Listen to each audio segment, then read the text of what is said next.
لیکن میں سمجھتا ہوں جس بندے کی نیت خالص ہے اللہ تعالیٰ کو راضی کرنے کے لیے، سنت اور دین پہ عمل کرنے کرتا ہے، تو میرا انشاءاللہ خیال اور ایمان یہ ہے کہ اللہ نمبر اسے رجا دیں گے۔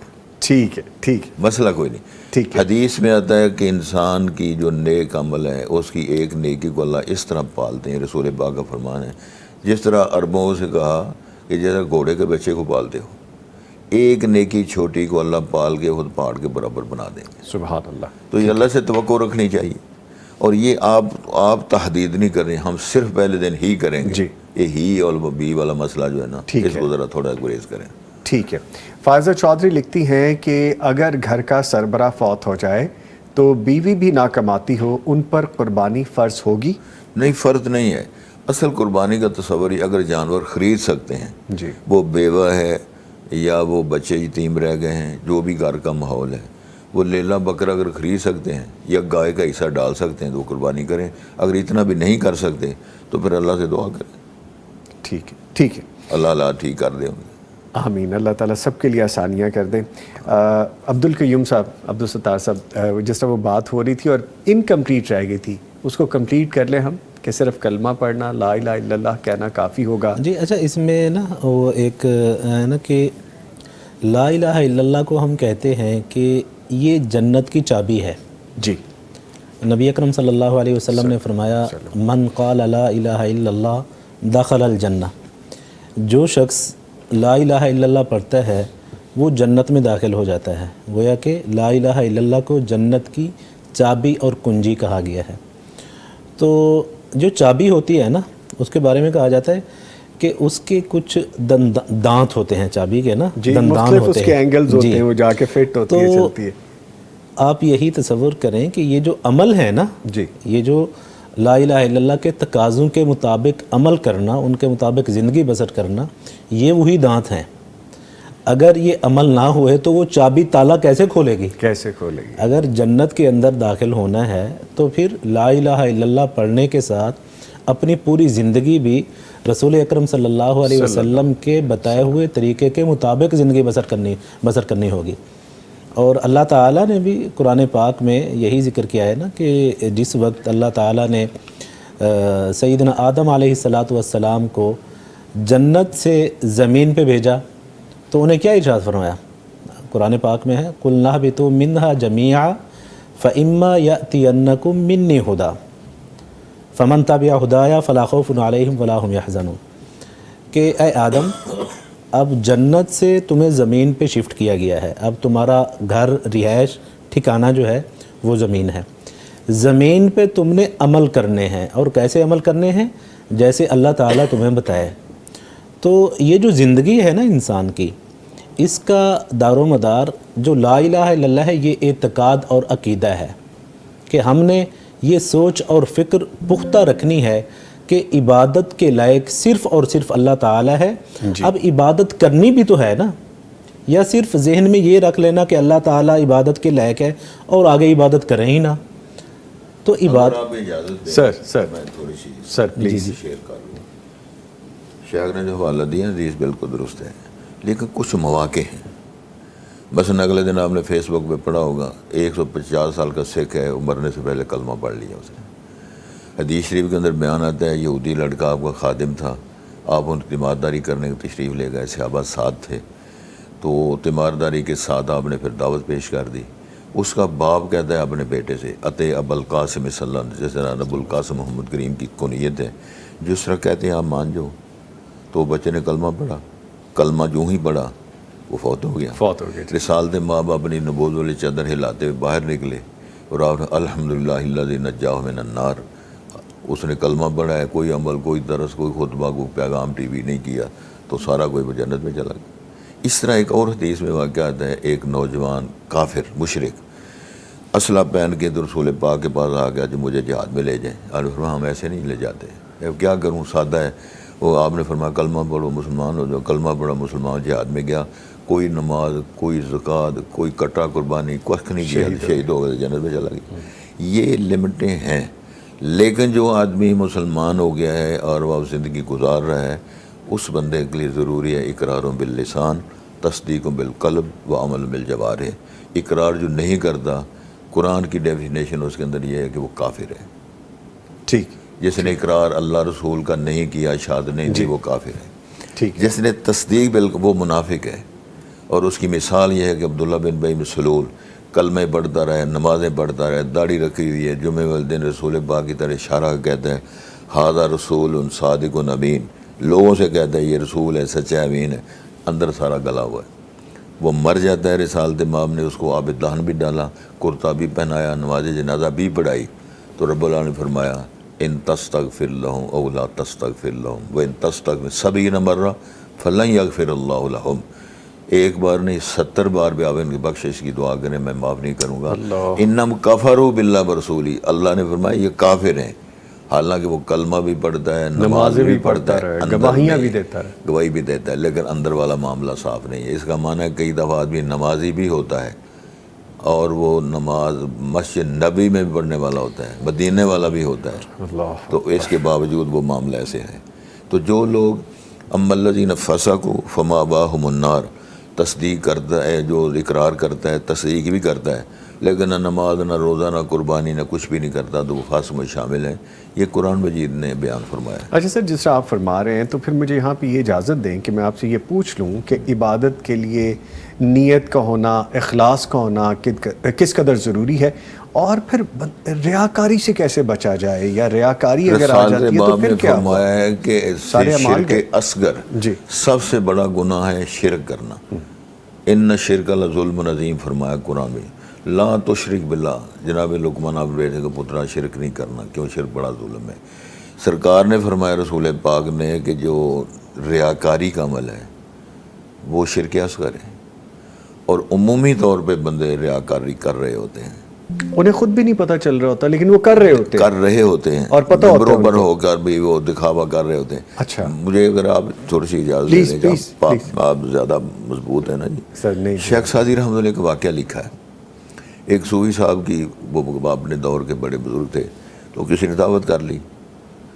انہوں نے کہا جب آپ تشریف لائیں تو وہی نماز پڑھیں گے تو کھانا بھی کھائیں گے، سارا کچھ ہو گیا. حضرت شیخ نے وہ ٹوپی بڑی پہنی اور جبہ کبا پہنا، گئے وہاں، نماز لمبی پڑھائی، نفل پڑھے، دعائیں مانگی، سارا کھانا تھوڑا کھایا. گھر آ کر بیٹی سے کہنے لگے بیٹا کو پکا ہوا ہے. وہ بیٹی سیانی تھی، وہ کہنے لگا آپ تو دعوت پہ گئے ہوئے تھے. نہیں بیٹا میں نے تھوڑا کھایا تھا ذرا. بیٹی کا اچھا زندہ کھانا بھی کھا لو، نماز بھی دہرا لو. آپ نے نماز پڑھی ہوگی لمبی، دکھانے کے لیے بڑا بزرگ ہے، اللہ، تو کھانا آپ نے تھوڑا کھایا کہ بڑا کفایت شعر ہے، تو کھانا بھی کھا لو، نماز بھی دہرا لو. یہ بیٹی کہہ رہی ہے، بیٹی کہہ رہی وہ ہے انتعبد اللہ کا انہ کا تراہ فإن لم تکن تراہ فإنہ یراک. نماز اس طرح پڑھ کہ تو اللہ کی زیارت کر رہا ہے.